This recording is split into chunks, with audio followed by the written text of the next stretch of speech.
Please do so. So our speaker tonight is Jennifer Hobbs. Jennifer is an Army veteran whose compassion and humor reaches far and wide through her drive to connect with and support others.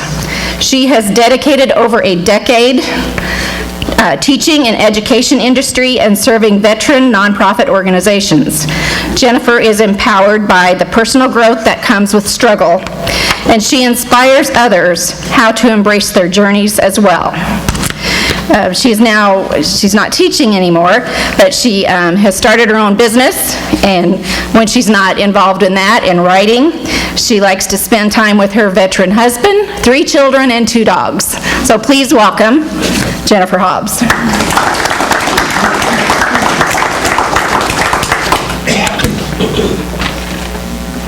Thank you. Thank you. Is it good? Is it good? I know how to sound off, so we'll be able to make this happen. Do I need the remote? Or do I just walk over and push the arrow? Yep. Arrow. Yeah. I don't think that's gonna work. Okay. I think it's the arrow on the laptop. That's okay. Got it.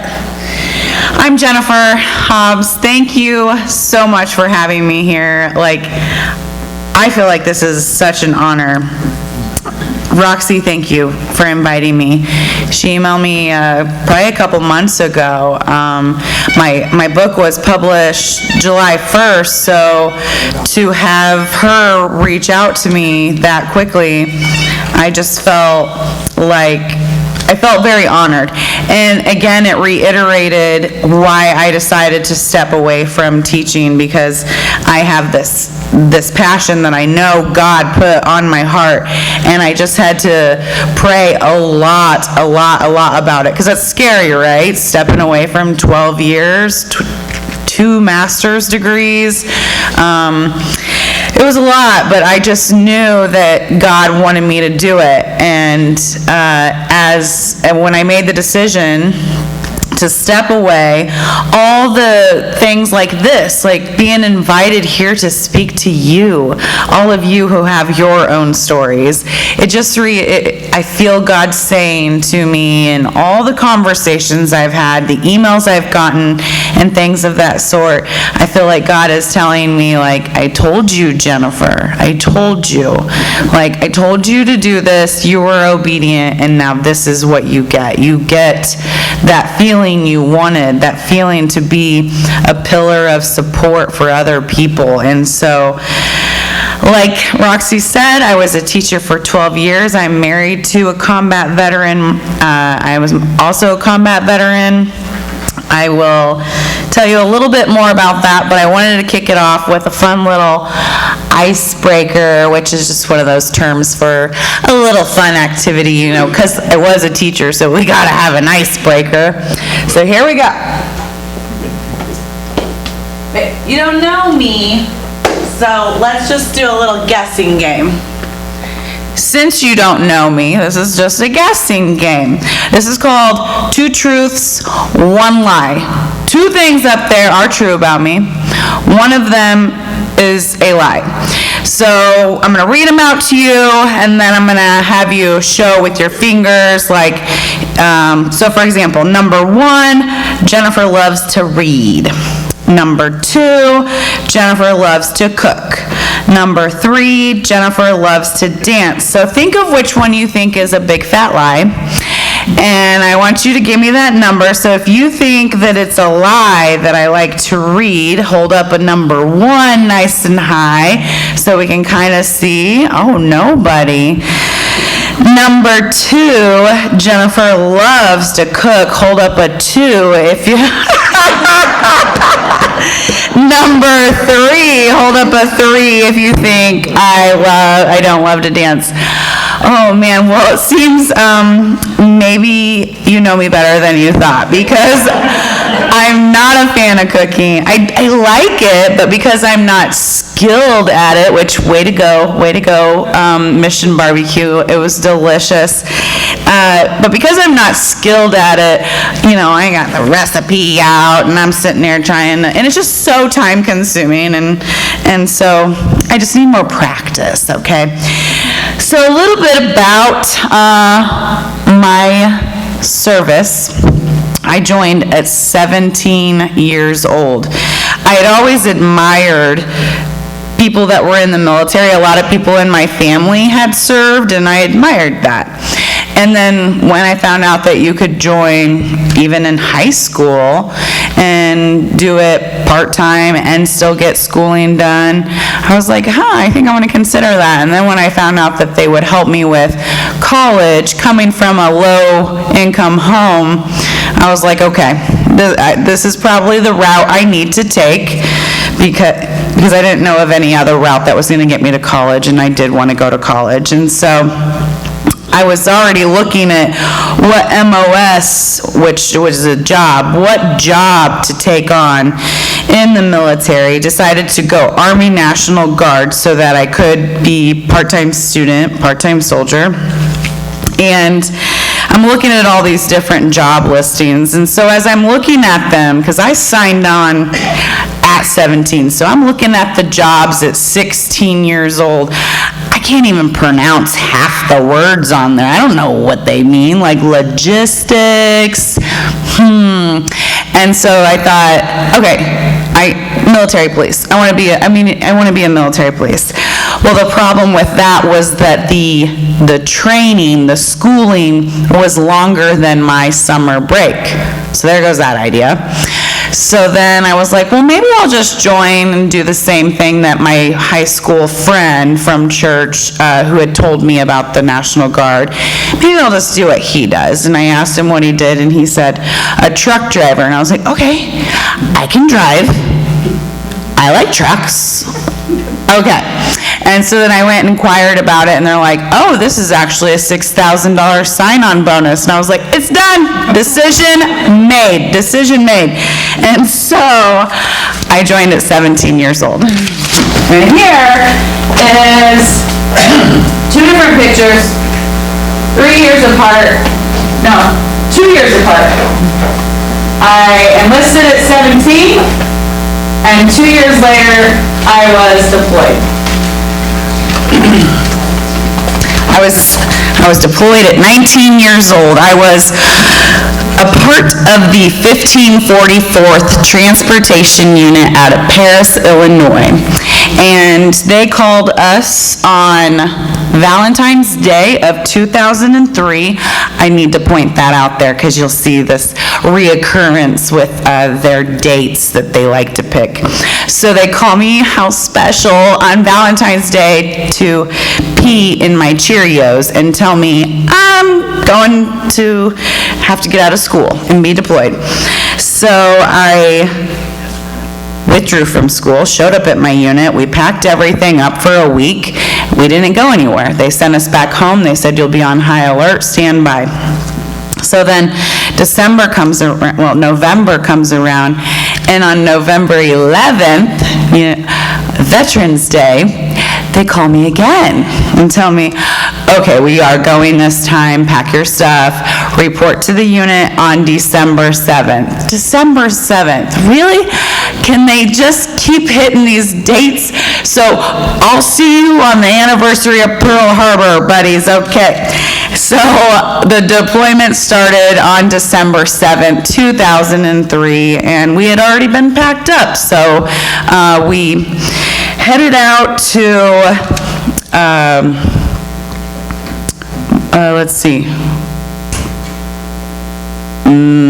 Minnesota. Fort McCoy, yes. Wisconsin, okay, see? We headed out to Fort McCoy where it was freezing, so it was quite a change going from the freezing winter to 120-degree weather in Iraq, but here, we'll go to the next slide as I continue on here. I love this slide. My mother, she subscribed to the Paris Beacon, their newspaper, their local newspaper, while we were gone, and so I am so happy for that because she kept so many of the articles. And on the left-hand side, actually both of these pictures, is the community of Paris bidding us farewell as we rolled out and started our 15-month deployment. After we left Fort McCoy, we went to Kuwait, where we had to wait on our trucks, because like I said, we were truck drivers, and so they had to come over by barge, and then we drove them up to a base called Log Base Sites, right between Baghdad and Abu Ghraib.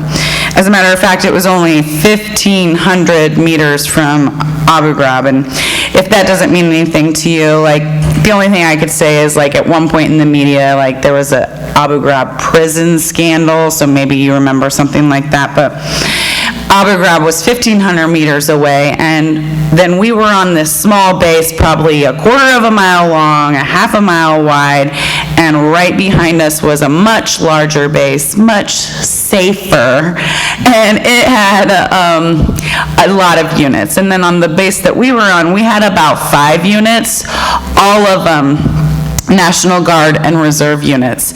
So, and we were basically like a mortar tent.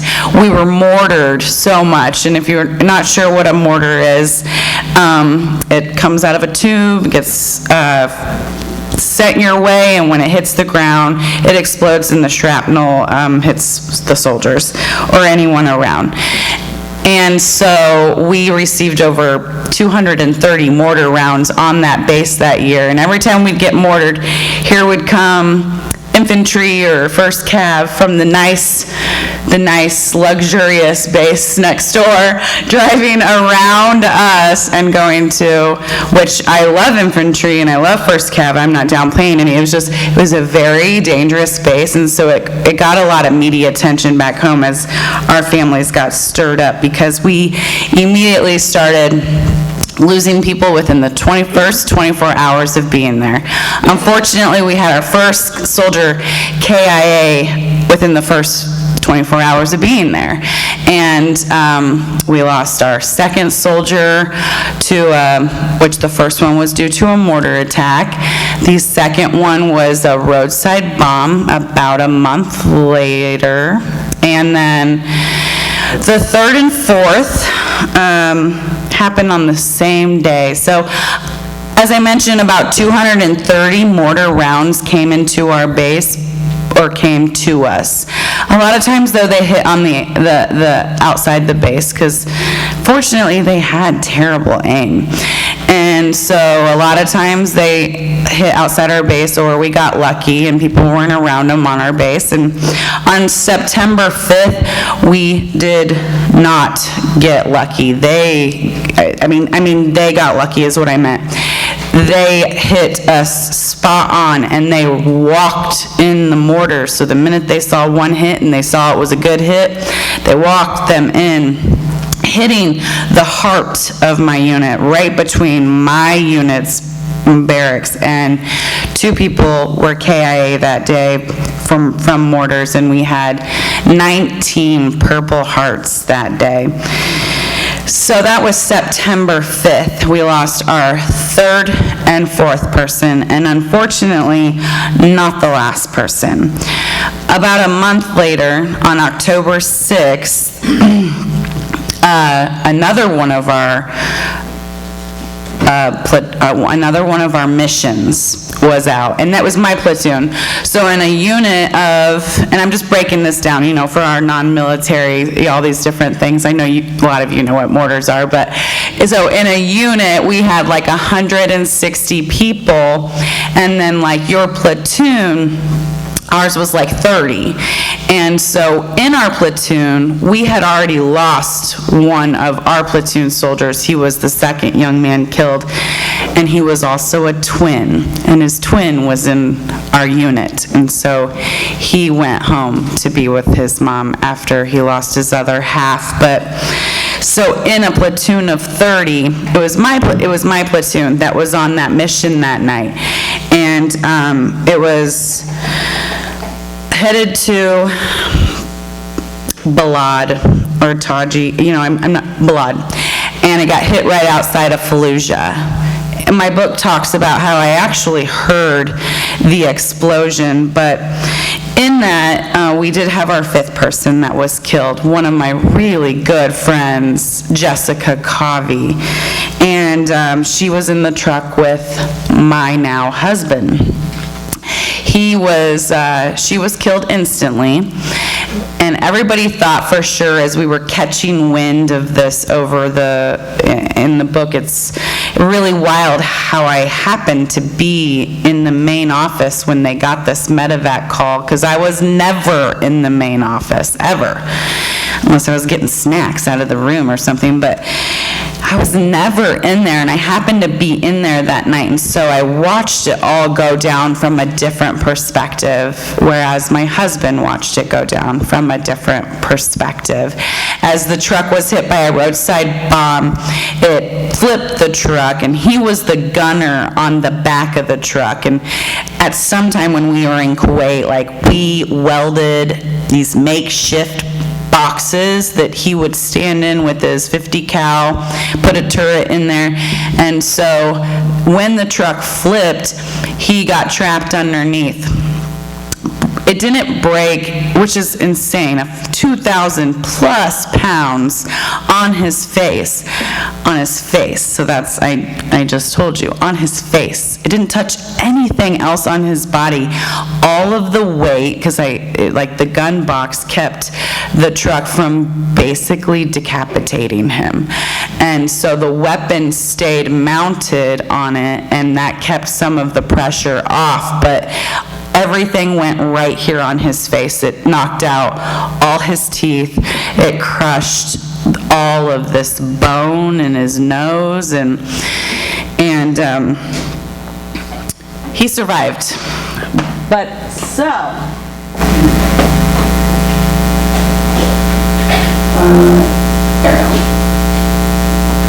now, I definitely wanted to keep it appropriate, so I blurred out his little hand gesture there.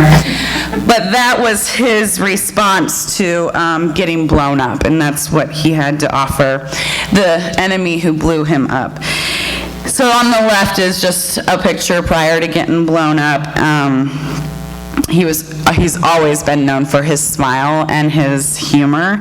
So speaking of humor, they asked me if at this time, we were an item on the deployment. Yes, frowned upon. But we were, we became friends, and then we had each other to talk and have someone there. And so they asked me to come if I wanted to see him at the Baghdad hospital, which surprised me. However, we weren't different ranks, so it wasn't fraternization. So I got to go see him at the Baghdad hospital. Now, he got hit by a roadside bomb probably around 9, 10 o'clock at night. And I got to see him before noon chow the next day. So not even 12 hours later.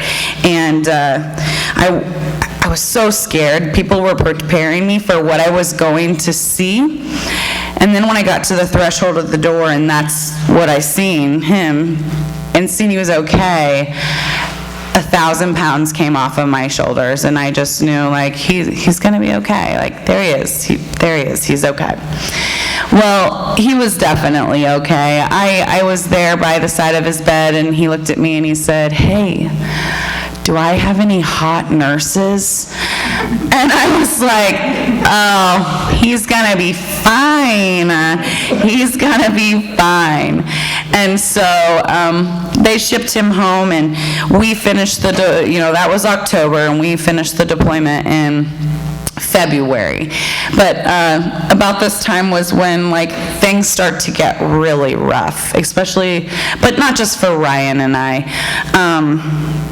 The war at home, I feel, can sometimes be harder than the deployment. And I know it depends on the person and the circumstances and what you've been through.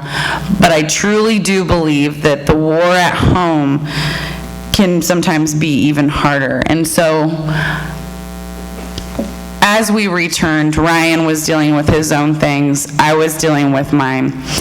my book that I wrote which is Calmed: Growth After Trauma, is a dual memoir. Ryan and I's dual memoir. At first I was just going to write the book, and then because he has a completely different perspective of this deployment and how he joined the military, which is just kind of like, hey, let's go sign up, and they did.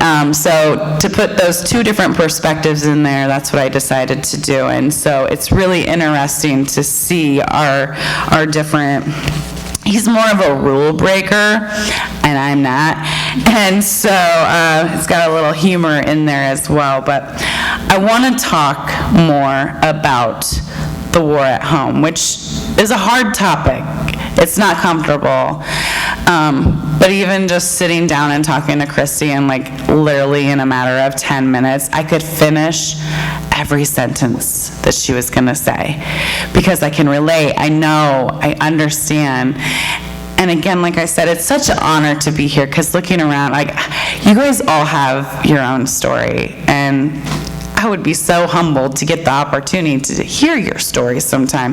But anyone in your life that listens, that wants to just, ask about your job, or like, what was your favorite thing? Like, that's what I really hope I have an impact on. I want to help veterans and their families. And so to talk about the war at home, I think it's very appropriate and very needed.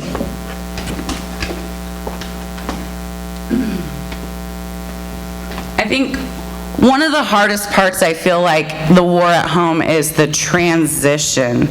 The transition of going from being a soldier for full-time, knowing exactly what you're going to wear every day, knowing exactly what your job is going to be every day. I kind of miss it. I kind of miss not having all that decision-making, all the pressure. Like, you just knew what you did and you did it. And the struggle back home, then, it's different for all of us. Some people come back home and boom, you got to be a parent again. Or for myself, like, oh, I'm going to jump right back into college, not give myself any time to decompress, just jump back into college. And that's really difficult. Like, in a book I read last summer called Struggle Well: Thriving in the Aftermath of Trauma, Ken Falk and Josh Goldberg speak about warrior reflexes. It was very interesting. It talks about how we are all trained in these warrior reflexes, and they're appropriate. In a combat zone, they are appropriate, they are needed, they are necessary for survival. And then you come back to a civilian world. And those warrior reflexes that you've been trained on and you are diligent with, now suddenly they look like PTSD.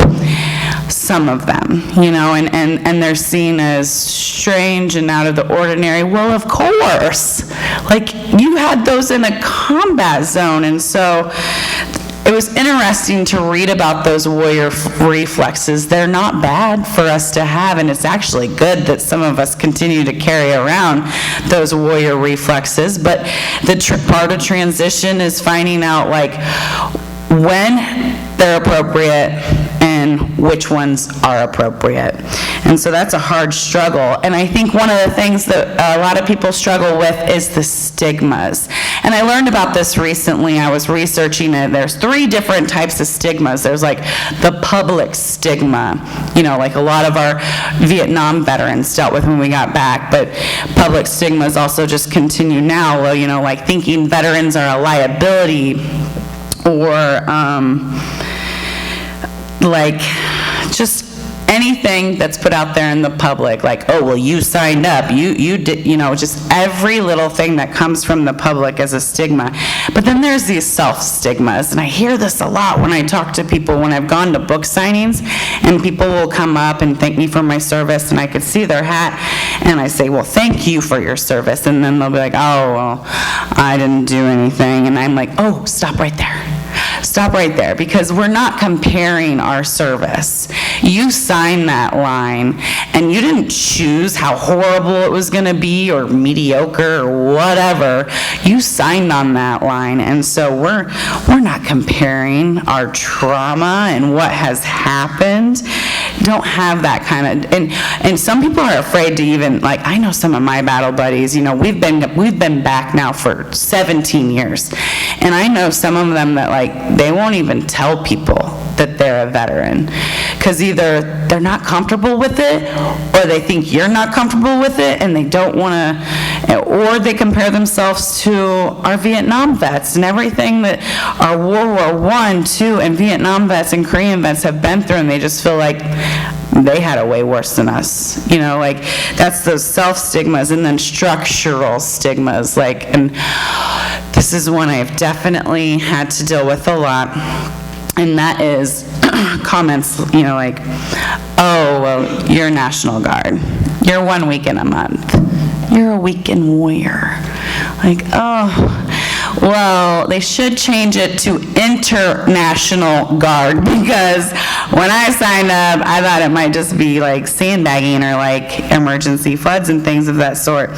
So structural stigmas like that, or like, female, if you're, like race or sex discrimination like that, or if you're in the good old boys system, so there's these different stigmas.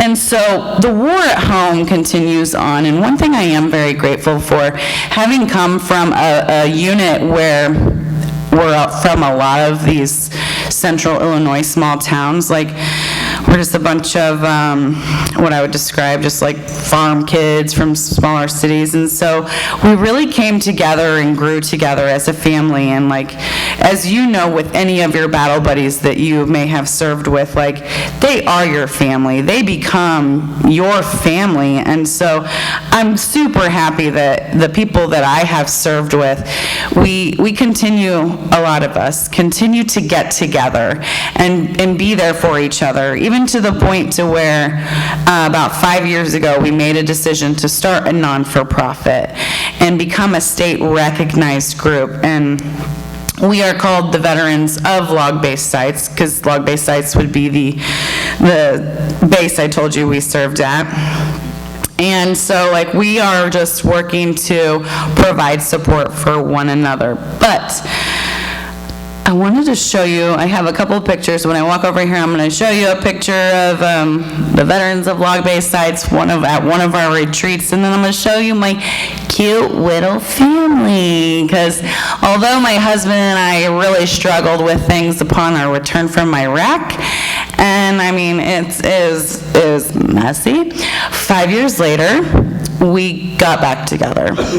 And both of us were different people at that time, and both of us had definitely, God pretty much rocked my socks off. The day that I came across, one of my favorite Bible verses is James 1:2, and it's so, hold on, I almost got it. Celebrate the hard times, because you know that overcoming those hard times will bring perseverance.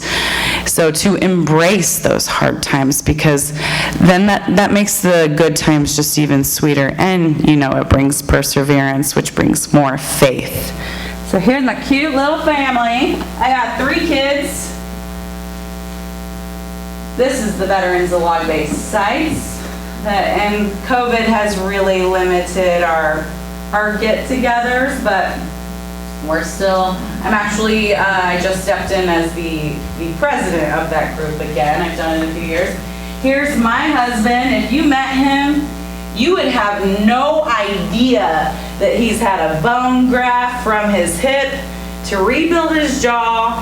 He has these 5 metal posts implanted that his dentures pop into.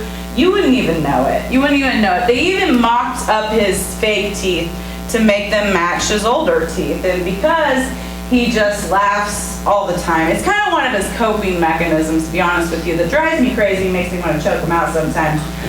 But he finds humor in everything. As a matter of fact, so that's my family. But I want to come back to this. As a matter of fact, when I said to my husband, when I said to my husband, I said, having him brainstorm with me, and I said, let's think about ourselves. We're veterans. We're sitting out there. Help me brainstorm on what would people want to hear. And I already kind of had an idea, but I wanted my husband to brainstorm with me. And I said, pretend we're out on the table. What would we want to hear from a person like Jennifer Hobbs coming up and talking? And he said, dinner served. I was like, this is going to be pointless. All right, so never mind. Thank you, honey. And he only didn't come because it's our last week. Although I was telling Christy that he is a little bit more difficult for me to get into unknown crowds, and he doesn't like the attention. So the fact that I wrote a book about our story and our deployment gives him a little bit of attention, and he's getting used to it. But so I wanted to come back to the war at home because in addition to writing this book, which I can just move on from this, but so a year and a half, and let me back up a little bit. A year and a half ago, I fainted, woke up in the ICU, and I had cracked the back of my skull, which apparently is the strongest bone in your skull, and then the impact also cracked the side of my skull. And it was such a horrible recovery and just a very crazy life experience for me that I really struggled with. And just as I was coming out of this very hard recovery, about ready to get back to the classroom and see my students, we all got quarantined, and my kids got sent home, and suddenly I became, not only was I recovering from a head injury, but then I became a virtual teacher and a virtual parent, and virtually just about to lose it. And I found myself in a dark place, and I wasn't coping well. I was using more destructive coping mechanisms like drinking. And then finally, so the one good thing that came out of COVID and my head injury was that I got to a place where I just knew, I have to do something about this. I'm aware of this. I see this. I need to do something about it. And so one of the things I decided was that, I was going to get back to myself a little bit and do some goal setting. Hey, I'm going to get back to writing. Hey, I didn't write that book I started 16 years ago. And I did it. And this is it. Calm to Growth After Trauma. The cover of it means so much to me. And I talk about it in the book. But my friend Jessica Covey, who was in the truck with my husband, like I told you, she was the 5th person to die. So the other 4 memorials on our base, every time they played the same song. Toby Keith, American Soldier. Great song. But after 4 memorials, we were done with it. And walking out of the 3rd and 4th one, because remember they were killed on the same day, she said, you guys better not play that song at my memorial if I die. And there was other jokes about what to play, and she said we should play Darn It Feels Good to Be a Gangster, and she said she wanted us to throw her boots over the power line, which some people do in memory of people lost. And so we never got to do it. Another thing that's frowned upon on a military base, can't throw boots over a power line. And so the fact that I got to do it on the cover of my book meant so much to me, and I dedicated the book to her. And the dedication page is my favorite page. And her nickname was Covster, and so the dedication page says, your boots will hang forever now, Covster. Love Buff, because my maiden name was Buffington, so I was called Buff. And so I decided to put 5 boots up there, because why only hang up Covey's boots? I had to hang up Ivory Phipps's boots, Jeremy Ridland's boots, Shauna Morrison's boots, Charles Liam's boots, and Jessica Covey's boots. And so the reason why I wanted to come back to talking about the war at home is, so where do I go from here? Why in the world did I get crazy and resign from my job? Well, like I told you, because God told me He had bigger plans for me, and I really want to reach and help the best that I can, and so I'm doing a couple different things. My publisher, the people that published my book, they want to take me on and lead veteran writing groups, which is amazing, because I really want to not just share my voice more, but I want to share other people's voices. And so I'm also starting my own podcast, and I'm really excited about that. I just launched my first 5-week wellness course. All of it's done virtually, because of where we are with COVID, but I'm targeting on helping, I'm working toward helping veterans, and I feel like what I've experienced and what I've learned and what I've researched, I really feel like the best way to do that is to help their friends and family. All of you hidden heroes. I come back to this slide because although we soldiers have a hard war at home, can you even imagine what it was like for the hidden heroes, the wife that was back home, the husband that was back home, the mom? And it continues on forever. It's not just while we're on deployment. It's for the rest of our lifetime. Like, they are there for us. They're the reason why we get better. We don't feel hopeless. Like, they're always there. They go through their own war, and that war continues on for all of us. And so I feel the best way to help other people and to help veterans is to help the family and friends. And so I want to say thank you to all of you out there that are not the veteran here tonight. Those of you that are the hidden heroes, because I see you, and I'm going to work really hard to have other people see you for how amazing you are. And thank you for continuing to help your veteran, other veterans. Like, that's profound. I want to be like you. I want to be more like you. And so I'm so excited where things are going from here. I found that the hardest part of writing this book was talking about the war at home. And so that's where I decided that's where my next book has to go. It was really hard to talk about the transition home for a soldier, but I really want to share the voices of the hidden heroes, and where they are 20 years after a deployment, or like a woman that I met recently who came up to me at a book signing and shared with me how she had just lost her husband to Agent Orange, and how, because he was in the nursing home during COVID, she couldn't even be there for him in that last time. All these different stories they're the stories that I want to hear more about, because I want to share them. And so that's where I'm going to be taking things into, and working to hear more stories so that we can get people's voices out there. But I'm Jennifer, and I want to thank you so much for having me. In a minute, I will open it up to any questions. I am going to, a couple things I want to say. I'm going to put up a slide that has all my fancy social media up there. If any of you are aware of like Snapchat and Twitter and now the new TikTok, my husband, that funny guy, he's so funny. He says to the kids, like, "You're not on that Twitter Snap anymore, are you?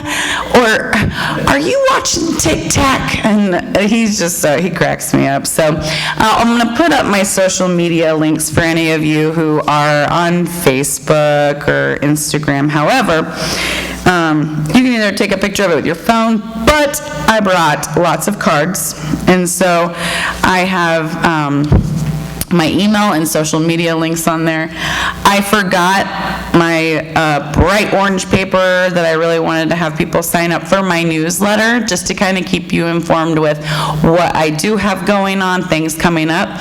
So I set out a notebook and pens, And so if you would like to put your name and email down, I would love for you to join my newsletter so I could share not just my voice, but other people's voices as well. So newsletter over here, cards over here, and then I did bring lots of books. I have more than what you even see up here. And I mean, you can get an autographed copy from me today.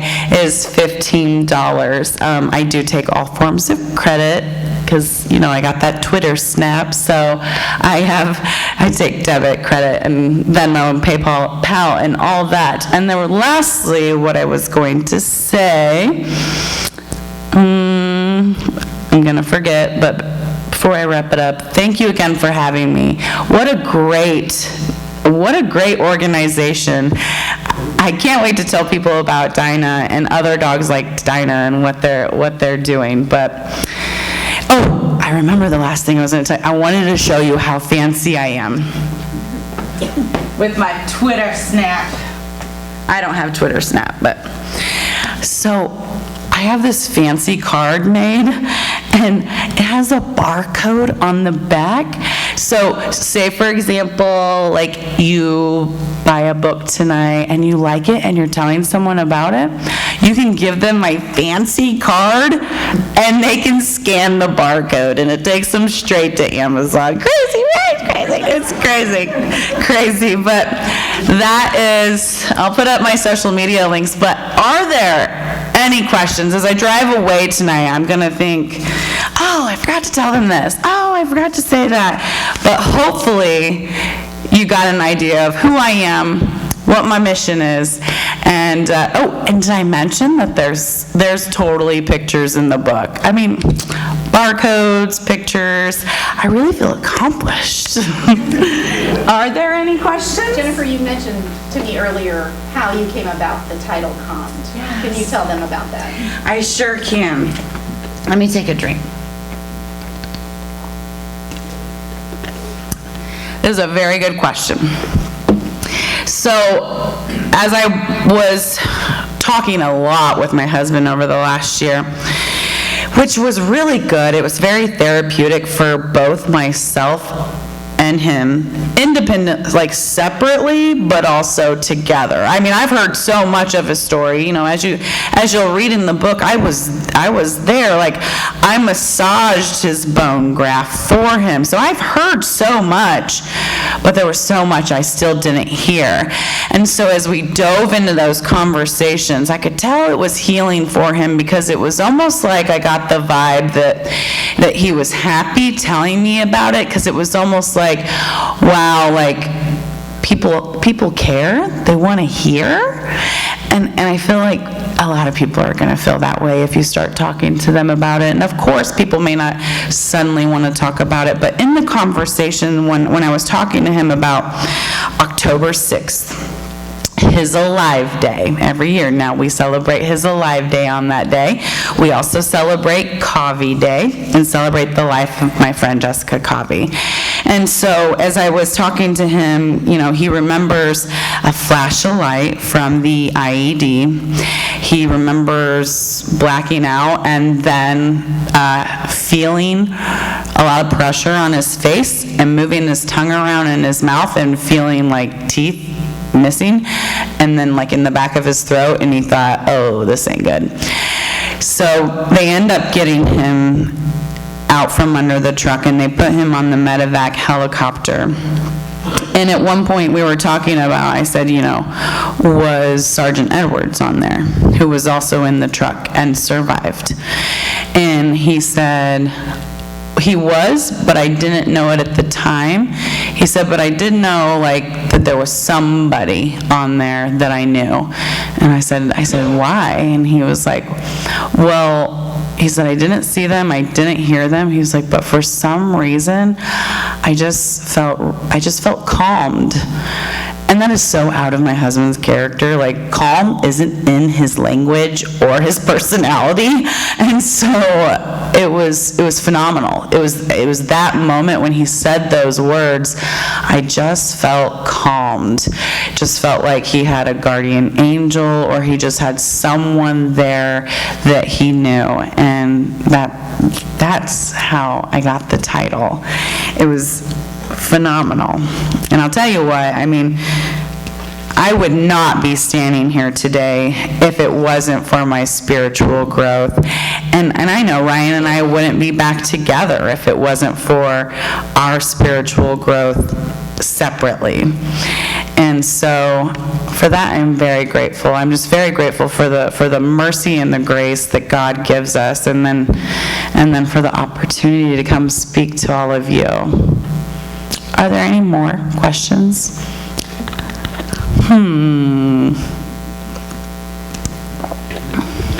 No? Okay, well, how about this? Let's see. Let's do one of these, like, oh, raise your hand. You know, again, I'm a teacher.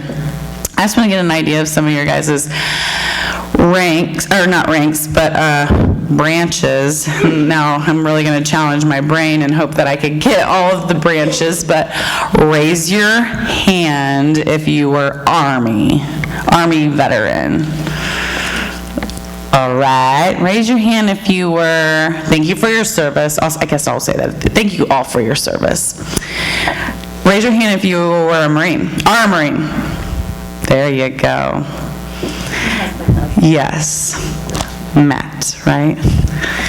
Hi, Matt, I hope you watch this. Raise your hand if you are a Navy veteran. All right, thank you. Raise your hand if you are Air Force veteran. All right. Raise your hand if you are Coast Guard veteran. Okay, so I got Army, Air Force. Did I get them all? Yes. Yes. Okay, well, thank you for having me. I will hang out here. If you want to buy a book, I have them on hand, and I have pens to sign them. And please, please, please sign up for my newsletter, and take one of those fancy cards. Take 3 if you got friends you want to give them to. Yes, sir. I just want to mention that, and you mentioned, and you are Guard, or Reserve Unit. And it's just interesting because typically a Guard and Reserve Unit, they're neighbors. They live in that area where the Guard unit is or the Reserve unit is. And some of them are family. And you mentioned twin brothers that were in your unit. So there's family. And sometimes it's a sibling, or sometimes it's a father or a daughter or something that is in there. So that's different than active duty, where the active duty people come from all over the country. And when that unit gets deployed, you know, they're from all over. But I've heard other stories where, you know, a ship sinks, and you have 3 family members on that ship all die. And so it's a little different, and for Guard and Reserve, it is a different coming home. And so thank you for all the Thank you. Guard and Reserve. You bring up something else that I've discussed with people, and just from my own observations, I'm not sure if it's true, but I feel like that's one of the differences about active duty and National Guard, because active duty does come from all over, and like they didn't know each other, whereas National Guard, we got to get to know each other 1 week in a month, right? You know, 2 weeks in the summer, we've developed these friendships, and so on that deployment, we became more of a family, and so now, like, a lot of us see each other and have those connections, and so when I have talked to active soldiers, and just like the gentleman back there that I met out in the parking lot, like, I always ask people, you know, do you keep in touch with any one you served with, and a lot of people don't. And it's not because you didn't want to, it's not because you didn't try, it was because you guys all went all these different directions after your deployment. And so I am very grateful for those relationships that I have with my battle buddies. I mean, I laugh way more with them than I do in any other population. I feel more love than I do, and it is always going to be a part of me, and together we grow together, you know, like, and the only way that you can grow is identifying what you need to work on. And so together we help point out how much of a hot mess we are, and so that we can help. As a matter, I got to share one more thing with you.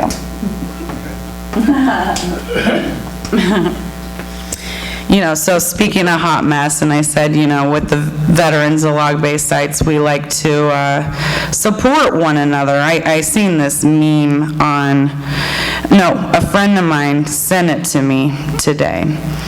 And when I was telling her about how I really wanted to tell a joke, but we're struggling on what to tell everyone that was appropriate. And then she sent me this meme, and it says, listen, you may be a hot mess, but at least be a fun hot mess, like a train wreck full of pizza, fireworks, and glitter. So I'll be here if you have any questions and you just didn't feel comfortable raising your hand, you can come chat with me, and I'll stick around for a little bit. But thank you so much. Thank you.